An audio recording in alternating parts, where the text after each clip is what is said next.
My name is Linda. I am 59 years old. I stood outside my very own front door. After 15 days in the hospital, my heart filled with longing to finally be home again. 32 years of precious memories lived inside those walls. But as I looked through the window, something felt terribly wrong. Shadows moved where there should have been stillness. I never imagined that my own daughter-in-law would teach me the hardest lesson about betrayal and greed right there on my own doorstep. Before I begin the story, let me ask you something. Where are you watching from today? Drop your location in the comments below. And if you have ever been betrayed by someone you trusted, with all your heart, please hit that like button and subscribe to this channel. Stay with me until the very end, because sometimes justice comes in the quietest ways, and you will not want to miss how the story unfolds. Let me take you back to where it all began. My husband Robert passed away 5 years ago from lung cancer. We had been married for 34 years, and losing him felt like losing half of myself. But I had our home, a beautiful 4-bedroom house in the suburbs of Columbus, Ohio. We bought it back in 1993, paid off the mortgage years ago, and filled every corner with love and laughter. I retired after 35 years of working as a nurse at the local hospital. I had a decent pension, some savings, and most importantly, I had my son, Kevin. He was my only child, and after Robert died, Kevin became my whole world. Kevin met Brenda about 4 years ago at a company party. She was beautiful, I will give her that. Long brown hair, bright smile, and a way of talking that made you feel like you were the most important person in the room. When Kevin first brought her home, she was so polite, so respectful. She called me Mom from the very first visit. She helped me wash dishes after dinner.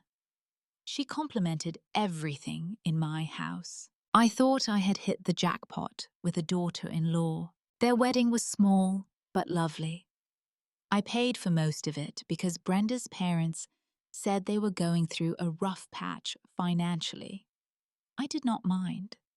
I wanted my son to be happy. After the wedding, Brenda suggested that she and Kevin move in with me.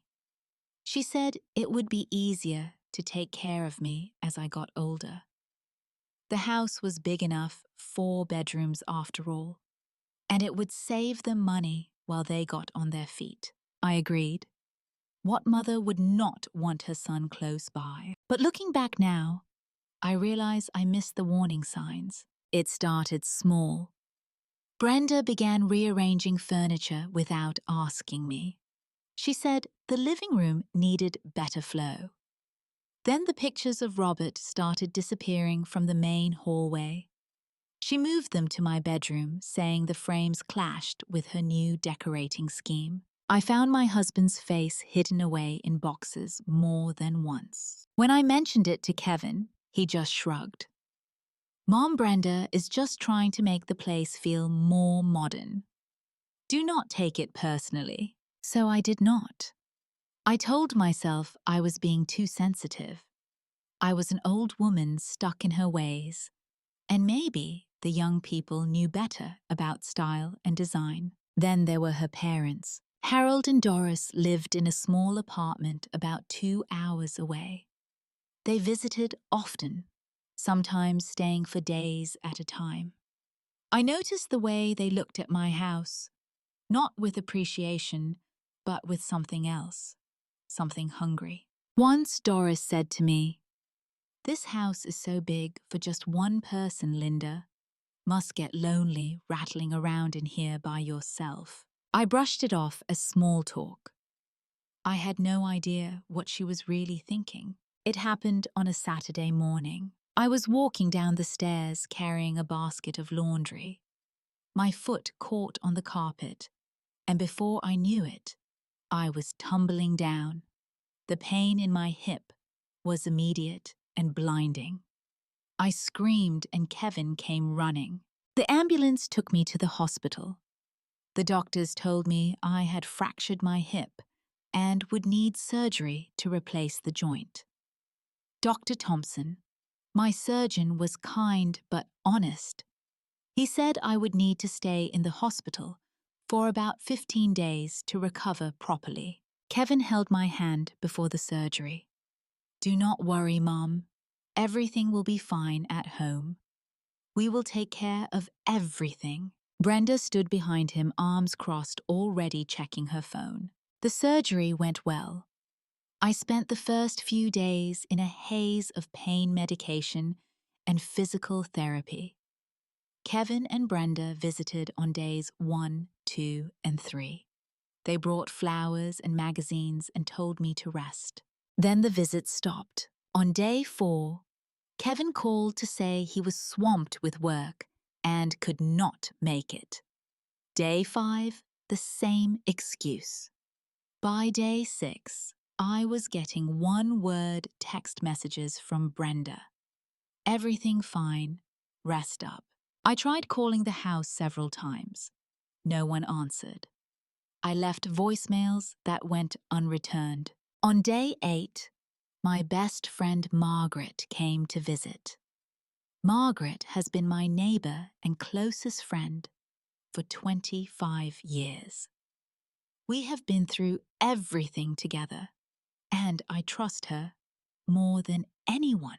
She sat down next to my hospital bed with a strange look on her face. "Linda," she said slowly, "I need to tell you something. I saw a moving truck at your house yesterday." My heart stopped. "A moving truck?" Margaret nodded. "And there are 2 older people living there now. I saw them through the window. A man and a woman. They look like they have settled in." I felt cold all over. "That is Harold and Doris, Brenda's parents." Margaret's eyes went wide. "What are they doing there?" "I do not know," I whispered. "But I am going to find out." I called Kevin immediately. He did not answer. I called again. Nothing. I called Brenda. Straight to voicemail. Finally, I sent a text to Kevin. "What is going on at the house? Why are Brenda's parents there?" His reply came an hour later. "Mom, there is something we need to talk about when you get home. Brenda will explain everything." I barely slept that night. Something was terribly wrong, and I was trapped in a hospital bed, helpless to do anything about it. Margaret picked me up from the hospital on day 15. Because Kevin said he had an important meeting he could not miss. I sat in the passenger seat, clutching my cane, staring out the window as familiar streets passed by. Every house, every tree, every mailbox reminded me of the life I had built in this neighborhood. 32 years, more than half my life. We turned onto my street, and I saw them immediately. 2 cars I did not recognize parked in my driveway, taking up the space where my car should have been. "Who are those people?" Margaret murmured. "That is not Kevin's car." "No," I said, "it is not." Margaret helped me out of the car. I walked slowly up the path I had walked 10,000 times, before my hip aching, my heart pounding. The front door opened before I could reach it. Brenda stood there blocking the entrance. She did not smile. She did not say, "Welcome home." She just stood there, with her arms crossed and her chin lifted. Behind her, I could see Harold sitting on my sofa. Doris was in my kitchen making coffee in my coffee pot. "What is going on here?" I asked, trying to keep my voice steady. Brenda did not move. Mom, we need to talk. My parents live here now. They needed a place to stay, and this house has plenty of room. I felt the ground shift beneath me. Excuse me? This is my house. Brenda's eyes hardened. And you are old Linda. You just fell down the stairs and broke your hip. You cannot live alone anymore. My parents will help take care of you. It is for your own good. I tried to step forward, but Brenda did not move from the doorway. Let me into my own house, I said. Harold stood up from the sofa and walked toward us. Now, Linda, let us be reasonable here. You are not a young woman anymore. Living alone at your age is dangerous. We are doing you a favor I could barely speak.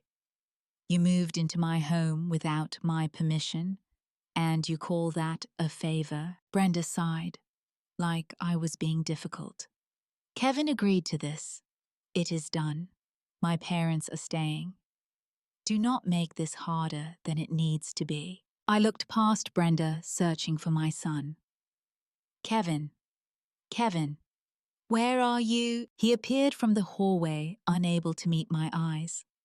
His shoulders were hunched, his hands shoved in his pockets, like a guilty child. Kevin, I said, my voice cracking. Tell me this is not true. Tell me you did not agree to this. He said nothing. Brenda reached out and took his hand, pulling him closer to her. He agrees with me, Mom. This is what is best for everyone. I stared at my son, the boy I had raised, the boy I had sacrificed everything for. And he stood there silent, letting his wife throw me out of my own home. The pain in my chest was worse than any broken bone. I took a deep breath. Something inside me went very still and very cold. I looked at Brenda and smiled. It was not a happy smile. It was the smile of someone who knows something you do not. All right, I said quietly. Enjoy it while you can. Brenda blinked clearly, expecting a fight. What? I said, enjoy it. I turned to Margaret. Take me to your house, please. As I walked away, Brenda called after me. Do not cause problems, Linda. Do not make this into something it does not need to be. I did not look back. That first night at Margaret's house was the longest of my life. I lay on her guest bed, staring at the ceiling, tears sliding down my temples into my hair. I thought about Robert, about the day we bought that house, about Kevin taking his first steps in the living room, about 32 years of birthdays and holidays and quiet Sunday mornings. And now strangers were sleeping in my bedroom. Margaret brought me tea and sat with me in silence. Sometimes that is all a friend can do. The next morning, I pulled myself together. I had not survived 59 years by falling apart when things got hard. I called the bank and confirmed what I already knew. I had moved all my important documents into a safety deposit box years ago on Robert's advice. The deed to the house was there safe and sound, 100% in my name. I had never added Kevin. Robert always said, keep the house in your name alone. You never know what might happen. At the time, I thought he was being paranoid.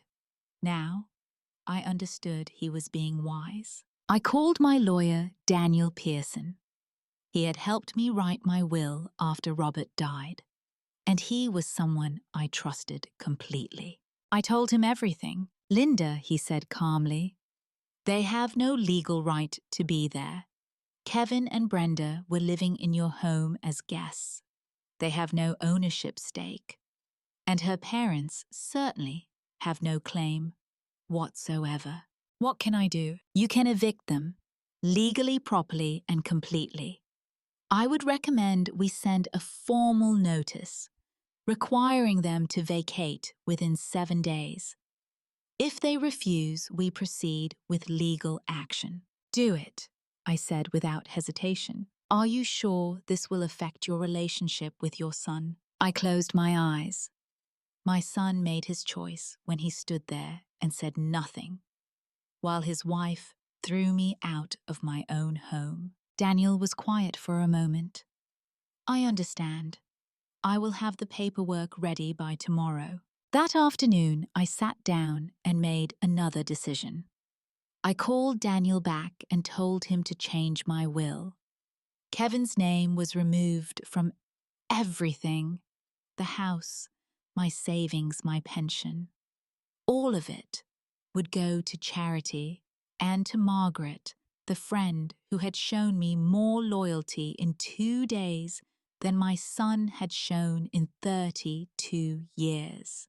During those 7 days of waiting, Kevin sent me text messages. Mom, where are you? Mom, can we talk? Mom, please do not be angry. I did not reply to a single one. Brenda texted too. Do not do anything stupid, Linda. You will regret making enemies of us. I read her message, smiled, and put my phone away. Margaret asked me once if I was okay. I told her the truth. I am not okay, but I will be. On day 5, the letter arrived at my house. It was delivered by certified mail requiring a signature. Daniel had made sure of that. I was not there to see Brenda's face when she opened it, but Margaret told me what happened next. She heard shouting from across the street. Harold's voice, loud and angry, carrying through the neighborhood. Then Doris crying. Then Brenda screaming into her phone, presumably at Kevin. Within an hour, Kevin's car pulled into the driveway. More shouting. More crying. Then my phone rang. It was Kevin. This time I answered. Mom, he said, his voice shaking. You cannot do this. You cannot kick us out. I can, I said calmly. And I am. This is my home too. I grew up there. You grew up there, I agreed. But you do not own it. I do. And I have every right to ask you to leave. Brenda said you were bluffing. Brenda was wrong. Mom, please. He was crying now. I am sorry. I did not know she was going to do that. You stood there, Kevin. You watched your wife block your own mother from entering her home, and you said nothing. You made your choice. I can fix this. Just give me a chance. You had your chance? Now you have 48 hours to leave my house.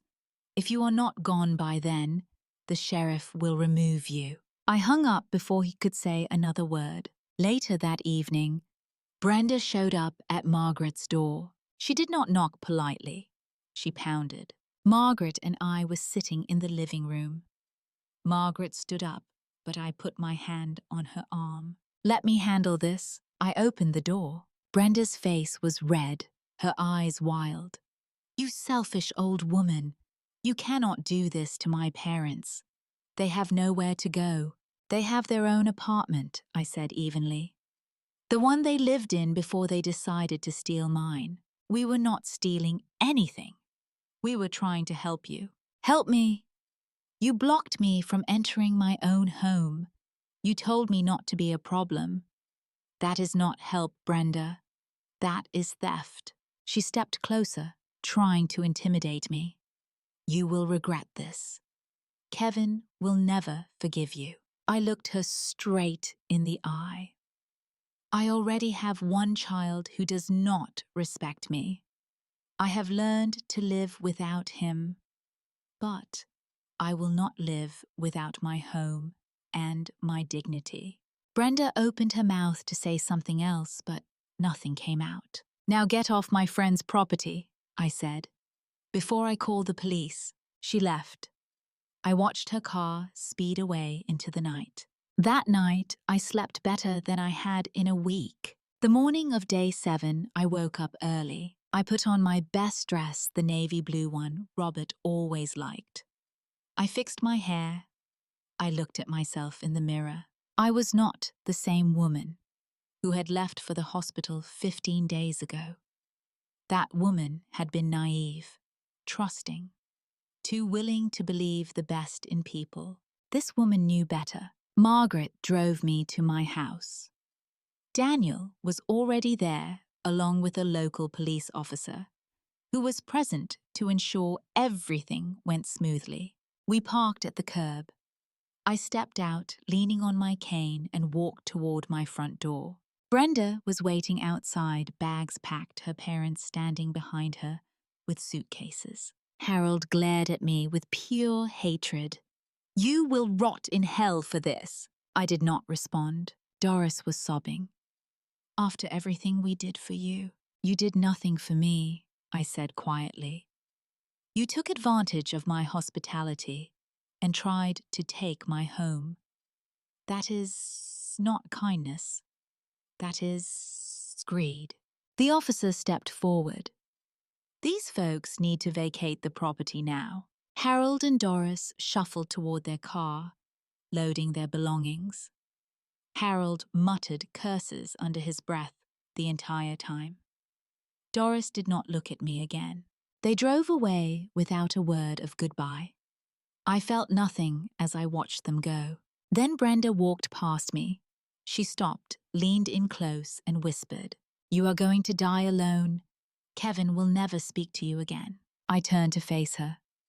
"If that is the price of my dignity, I will pay it gladly." She had no response to that. She got in her car and drove away. And then it was just Kevin. He stood on the porch looking lost. His bags were at his feet. His eyes were red from crying. "Mom," he said. I walked up the steps and stood before him. For a long moment, neither of us spoke. "I'm sorry," he finally said. "I know you are sorry," I replied. "You are sorry that there were consequences. But you were not sorry when you watched your wife humiliate me. You were not sorry when you let strangers move into my home while I was lying in a hospital bed. You are sorry now because your plan failed. That is not fair. Fair."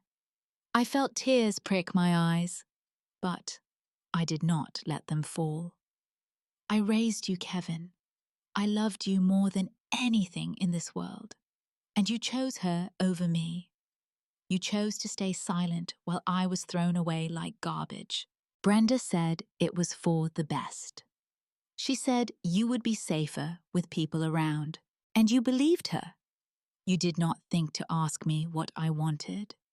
You did not think that maybe, just maybe, your mother deserved to make decisions about her own life." He had no answer. "I want you to leave now," I said. "Where am I supposed to go? That is not my problem anymore. You made your choice, Kevin. Now live with it." He picked up his bags. He walked down the steps. At the bottom, he turned back.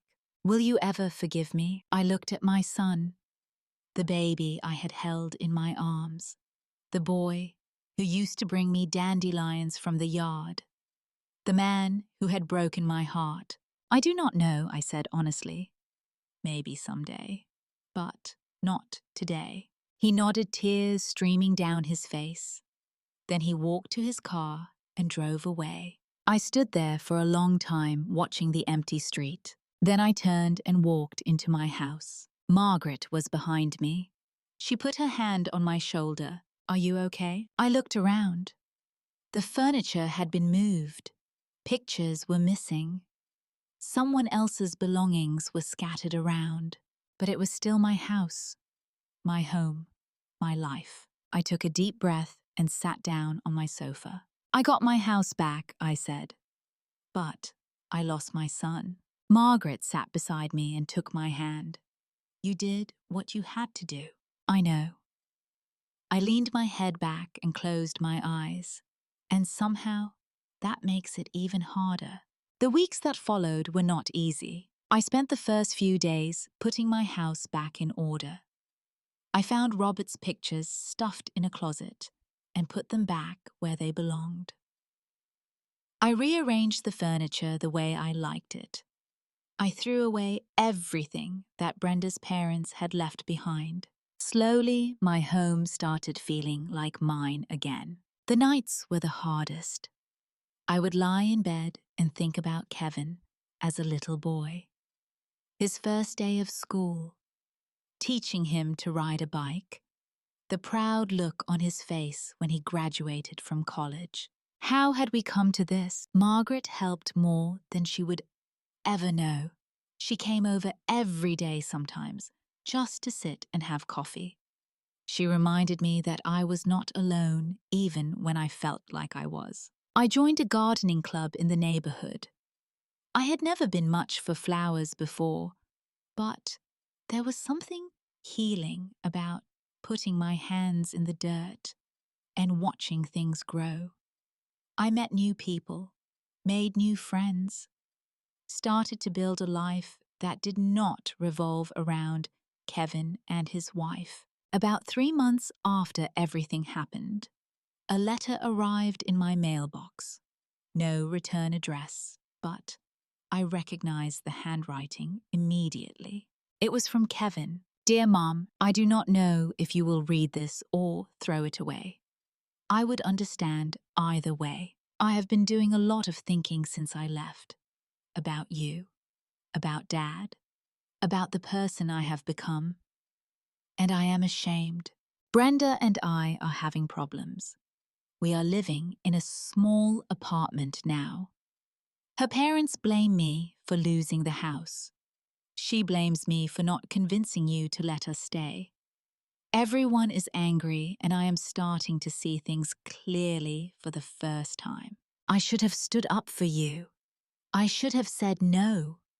When Brenda suggested moving her parents in, I should have been a better son. I am not asking for forgiveness. I know I do not deserve it. But I wanted you to know that I am sorry. Truly sorry. Not because of what I lost, but because of how I hurt you. If you ever want to talk, I am here. Your son, Kevin." I read the letter 3 times. Then I folded it carefully and put it in my desk drawer. I was not ready to respond. Maybe I never would be. But I did not throw it away. That evening, I sat on my front porch and watched the sunset. The sky was painted in shades of orange and pink and gold. Robert always loved sunsets. He used to say they were proof that endings could be beautiful. I thought about everything I had learned in the past few months. I learned that love does not mean letting people walk over you. That kindness should not be mistaken for weakness.